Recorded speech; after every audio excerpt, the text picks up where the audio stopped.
দাঁড়িয়ে আছি কুড়িগ্রাম একাশন নাগেশ্বর উপজেলা কচাকাটা থানা নারায়ণপুর ইউনিয়ন 7 নম্বর ওয়ার্ড। হাতে লম্বা বুম তুলে ধরছেন গ্রামের নানা সমস্যা। দেখে টেলিভিশন সাংবাদিক বলে ভুল হয়, আসলে গ্রামের সহজ সরল এক কন্টেন্ট ক্রিয়েটর তাইজুল ইসলাম তাজু। সামাজিক যোগাযোগ মাধ্যমে তাজু ভাই নামেই বেশি পরিচিত তিনি। পেশায় রাজমিস্ত্রির হেল্পার তাজু ঢাকার বিভিন্ন স্থানে কাজ করে গত ঈদে বাড়িতে আসেন তিনি। এরপর গ্রামের বিদ্যালয়ে 26 মার্চের অনুষ্ঠান দেখতে গিয়ে দোকানে জিলাপির সরকারি দাম নিয়ে শখের বশে তৈরি করেন এক কন্টেন্ট।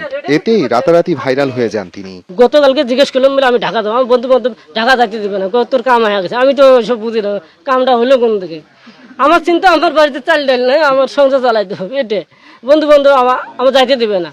পরে একজনকে কইলাম তাহলে আমার 1 বছর চাল কিনে দে। এরকম আর কি গবেষণা চলতেছে। দেখি আজকেও রাত্রে গবেষণা আমি নিজে করবো, কি করা যায় আর কি। পেজটাও খুলছি, ভাঙা ফোন নষ্ট হয়ে গেছে, পেজটা আটকে আছে। আবার এই যে 1.5 মাস পরে 1-1.5 মাস হলো ফোন কেনার সাথে আমি ভিডিও বানানো শুরু করছি। এই যে 1-1.5 মাসে ভিডিও 140টা ভিডিওতে আমি 2-3টা ভিডিও ভাইরাল হয়ে গেল। তবে ভাইরাল হয়েও লাভ হয়নি, নেই ফেসবুক পেজের মনিটাইজেশন, ঘরে নেই খাবারও। এই অবস্থায় সংসারের অভাব অনটন সামাল দিতে নিজ পেশায় ফিরে যাওয়া ছাড়া হাতে উপায় নেই। তবে বন্ধুসহ শুভাকাঙ্ক্ষীরা তাকে দেখাচ্ছেন আশার আলো। ও যখন ভিডিও করতো তখন মানে ওর ভিডিও দেখে আমার ইচ্ছা হয় আর কি ওর ক্যামেরাম্যান আমি হই, মানে ওর ভিডিওগুলো ভালো লাগে।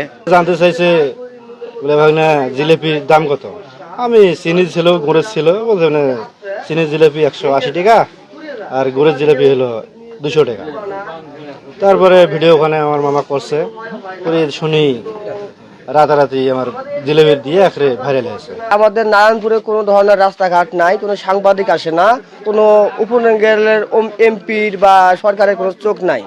তো সে আমাদের নারায়ণপুর ইউনিয়ন নিয়ে যে নানান ধরনের যে নিউজগুলো করতেছে, বিষয়টা খুব ভালো লাগছে। ওর জন্য উপকার হয়, ওই জন্য চলি খাইতে পারে, আল্লাহ রহমত করে। তাজু আমাদের এলাকার যে উন্নয়ন হয় নাই সেই সমস্যাগুলো তুলে ধরার চেষ্টা করছে।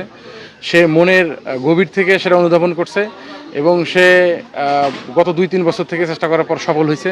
আমি তার সাফল্য কামনা করছি, তার মাধ্যমে আমাদের এলাকার উন্নয়ন হোক এবং সে নিজেও প্রতিষ্ঠিত হোক। আমাদের যে নারায়ণপুর ইউনিয়নের অবকাঠামো এতটাই যে দুর্বল, সেটা তার ফানির মাধ্যমে হোক আর বাস্তবতার মাধ্যমে হোক যে তুলে ধরছিল, এজন্য আমি তাজু ভাইকে আমার মন থেকে জানাই অনেক সাধুবাদ। অভাবের সংসারে টেকেনি স্ত্রী, অসুস্থ বাবা মা সহ 2 ভাই বোন নিয়েই তার সংসার। নদী ভাঙনে ভিটেমাটি হারিয়ে থাকছেন অন্যের জায়গায়। ভাইরাল তাজুর পাশে দাঁড়ানো আশ্বাস স্থানীয় জনপ্রতিনিধির। রাস্তার মধ্যে কাদা ভাঙা রাস্তা, আসলে আমি ওই ভিডিওটা দেখে আমি নিজেই দায়বদ্ধতার মধ্যে পড়ে গিয়েছি যে আসলে আমার সরকারি বরাদ্দের টাকা না থাকলেও আমার পকেটের টাকা খরচ করে হলেও আমার ওই কাজটা করতে হচ্ছে। তো এটা কিন্তু ভালো, এইটা আমাদের এলাকাবাসীর জন্য ভালো, মানুষের জন্য ভালো। আমি চাইবো যে তাজু ভাইয়ের এই কার্যক্রম চলমান থাকুক। কুড়িগ্রামের নাগেশ্বরী উপজেলার নারায়ণপুর ইউনিয়নের ডাকডহর গ্রামের সিরাজ ও তাহেরা দম্পতির 6 ছেলেমেয়ের মধ্যে সবার বড় তাইজুল ইসলাম।